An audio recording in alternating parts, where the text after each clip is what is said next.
Gente, o adversário era muito fraco, não interessa. O Cruzeiro foi lá, fez o que tinha que fazer, ganhou o jogo, etc e tal. Eu sei que tem gente que achou que foi um jogo, foi uma porcaria, que o jogo jogou muito mal, que quer muito mais, que se não for golear sempre tá ruim, mesmo um adversário fraco, etc e tal. Dentro dos parâmetros normais para um time que sabe que o adversário é muito inferior, o Cruzeiro fez o que tinha que fazer, está classificado. Um jogo que foi um domínio do Cruzeiro, né? Quase 30 finalizações, então a gente está falando também de um jogo que sugeria até uma goleada.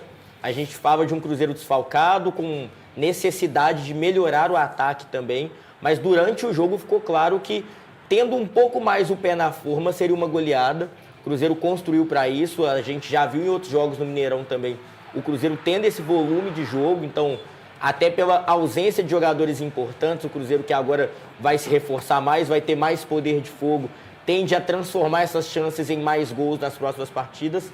Este Cruzeiro do Arthur Jorge vai conseguindo, e não é a primeira vez no jogo de ontem, já fez isso contra o Goiás, contra o Boca Juniors, contra outras equipes que vieram ao Mineirão e se fecharam na base da capacidade técnica. Eu tenho que colocar um fator importante também. O Cruzeiro hoje tem um Gerson, mas a gente viu no começo do ano que só ter o Gerson não significa que você vai ter mais posse de bola e mais facilidade para criar contra adversários fechados. O Cruzeiro passa as quartas de final da Copa do Brasil. E eu já vou falar, viu, HG? Para mim vai ser o Grêmio adversário do Cruzeiro no sorteio da próxima terça-feira. Isso, irmão?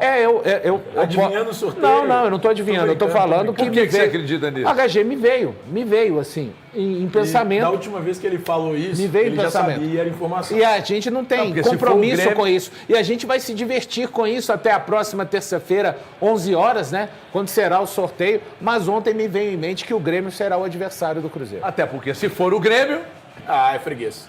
O Grêmio é freguesão.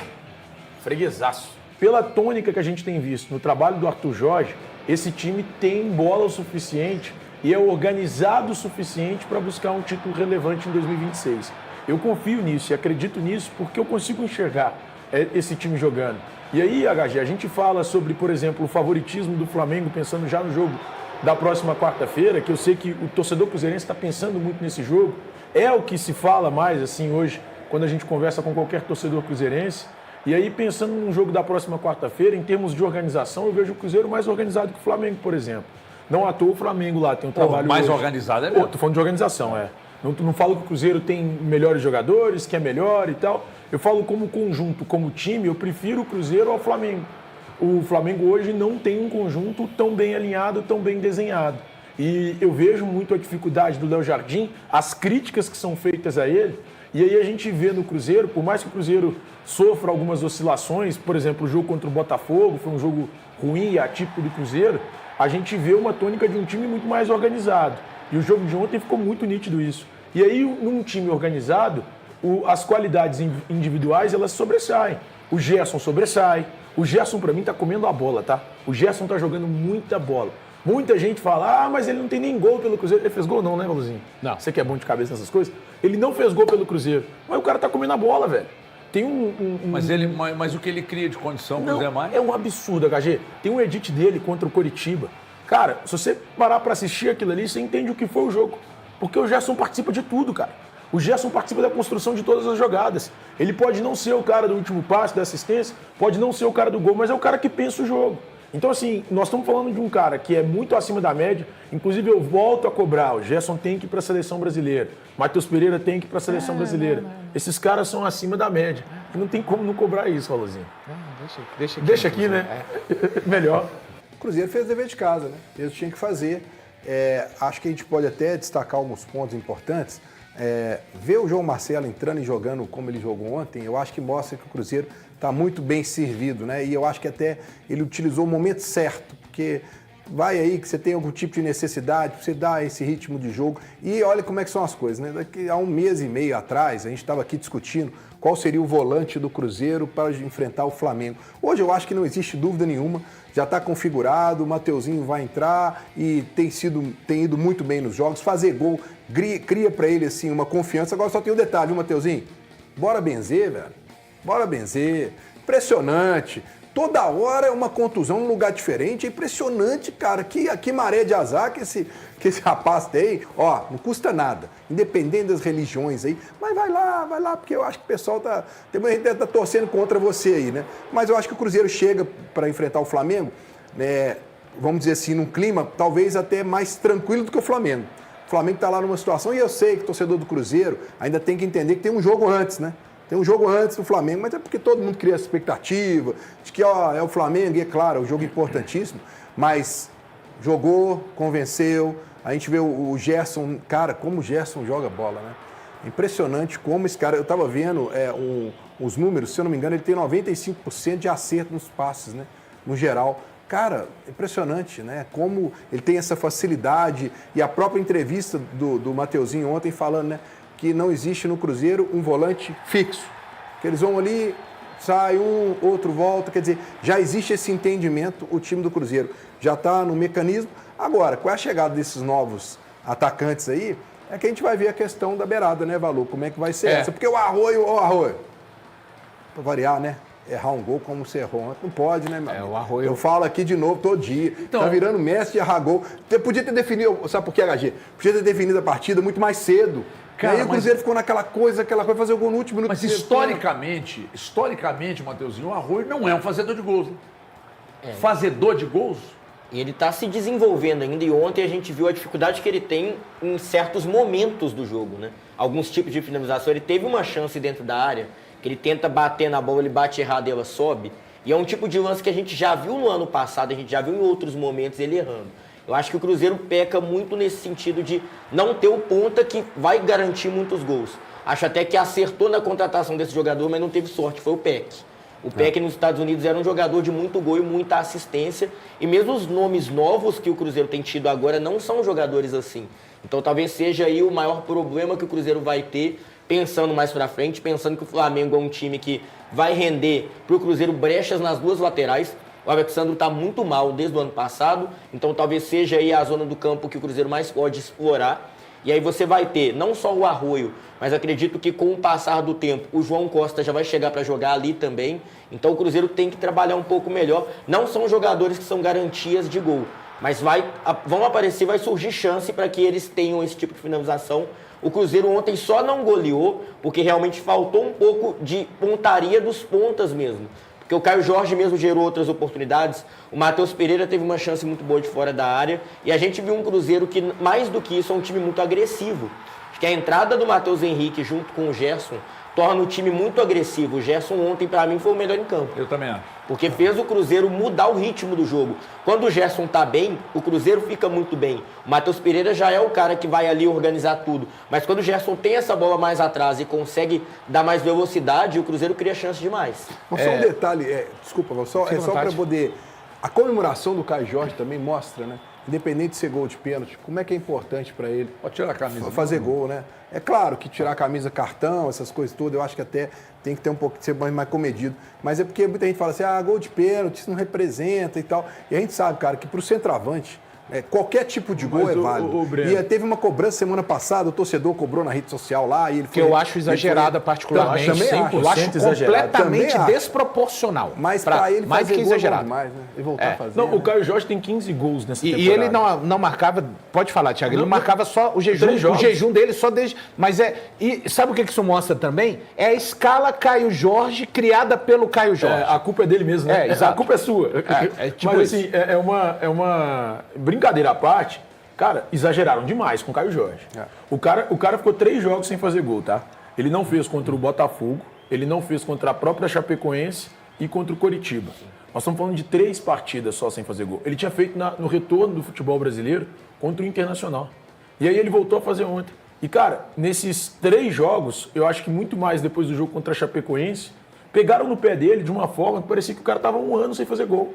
E aí ele voltou a marcar e acho que foi importante para ele. Ele extravasou. Porque, velho, assim, eu acho surreal. O cara te entrega pelo menos 15 gols na temporada.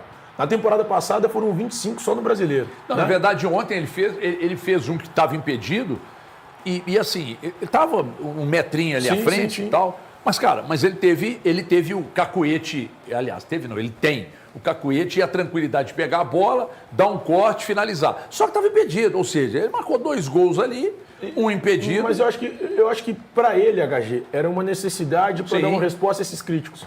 Mesmo que fosse uma pequena parte da torcida, é uma pequena parte que o incomoda. Vocês notaram que muito rapidamente o Cruzeiro agiu para 2 frentes?